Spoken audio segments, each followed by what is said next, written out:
చదువుల గురించి మాట్లాడరు. మద్యపానం అంటే గంటల కొద్దీ ఉపన్యాసాలు ఇస్తారు. సంక్షేమ పథకాల అమలుపై నోరు మెదపరు. పేకాట క్లబ్బుల కోసం పాకులాడతారు. ఏపీ బ్రాండ్ ఎలా పోయినా పర్వాలేదు. మద్యం బ్రాండ్ల గురించి మోహం మాటం లేకుండా ప్రకటనలు చేస్తారు. సంసారాలు ఎలా కూలిపోయినా సరే జూదగ్రహాలుంటే చాలని నిస్సిగ్గుగా మాట్లాడతారు. అన్నీ తిరోగమన భావానాలు. పచ్చపార్టీ ప్రభుత్వంలో ఏం జరుగుతోంది? చెడు అలవాట్ల గురించి రంజుగా మాట్లాడుతున్న నేతలకు పాలించే హక్కుందా? Senior journalist Kommineni Srinivasarao comment ఇప్పుడు చూద్దాం. సాధారణంగా ఎవరైనా ప్రజాప్రతినిధి ఏదైనా సమావేశంలో పాల్గొంటే 4 మంచి మాటలు చెప్తారు, చెడు అలవాట్లకు వెళ్ళవద్దని సూచిస్తారు. కానీ ఆంధ్రప్రదేశ్లో భిన్నమైన వాతావరణం నెలకొంది. అధికార తెలుగుదేశం ఎమ్మెల్యే నిర్భీతిగా పేకాట క్లబ్లను తెరిపిస్తామని హామీ ఇస్తున్నారు. ఇందుకోసం ముఖ్యమంత్రి చంద్రబాబు నాయుడు అనుమతి తీసుకుంటామని కూడా ధైర్యంగా చెబుతున్నారు. ఒకవైపు ప్రభుత్వ స్కూళ్లలో గతంలో మాదిరి చదువులపై శ్రద్ధ చూపడం లేదన్న విమర్శలు వస్తుంటే, మరోవైపు పేకాట క్లబ్లకు శ్రీకారం చుడుతున్నారు.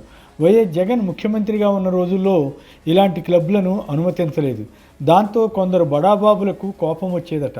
కొన్ని చోట్ల ఆఫీసర్ల క్లబ్బులు కూడా పేకాటను అనుమతించకపోవడంపై గుర్రుగా ఉండేవట. అలాంటి వారంతా తెలుగుదేశం, జనసేన, బీజేపీ కూటమికి మద్దతిచ్చారని చెబుతారు. జగన్ ప్రభుత్వం ఓడిపోతోందన్న సమాచారం వస్తుండగానే గుంటూరు, విజయవాడ వంటి కొన్ని చోట్ల పేకాట క్లబ్లు తెరుచుకున్నాయని సమాచారం. మరి అనంతపురం వంటి చోట ఎందుకు ఆలస్యమైందో తెలియదు.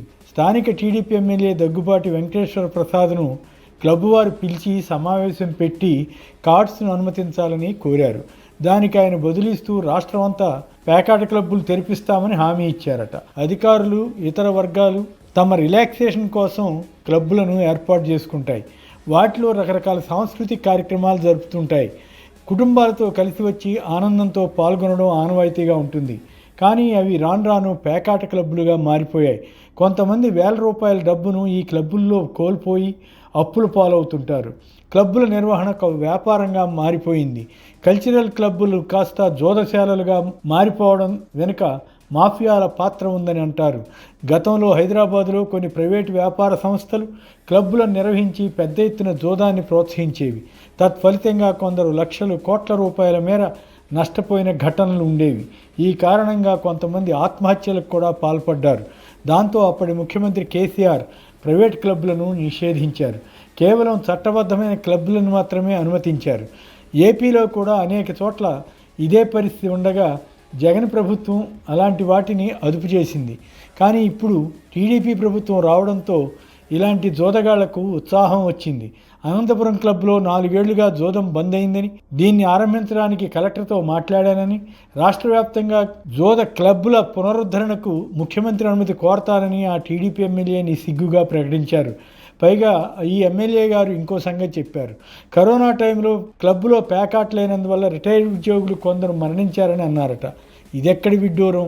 ఆ రోజుల్లో అసలు ఎక్కడా జనం గుమికూడవద్దని ప్రభుత్వాలు ఆంక్షలు పెడితే క్లబ్బులు నడపకపోవడం వల్ల మరణాలు సంభవించాయని చెప్పడం వింతగానే ఉంటుంది.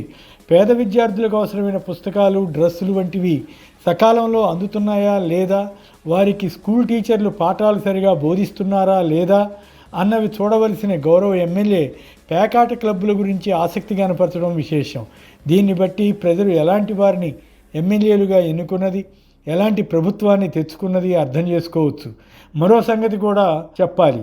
ప్రజల ఆరోగ్యంపై దృష్టి పెట్టవలసిన ప్రభుత్వం ప్రజలకు మద్యాన్ని కావలసినంత సరఫరా చేస్తామని నిర్భీతిగా ప్రకటిస్తోంది. ముఖ్యమంత్రి చంద్రబాబు నాయుడు ఎన్నికల ప్రచారంలో మద్యం బాబులకు హుషారైన కబుర్లు చెప్పేవారు. ఏం తమ్ముళ్ళు, సాయంత్రం అయితే 1-2 పెగ్గులు వేసుకుంటారు.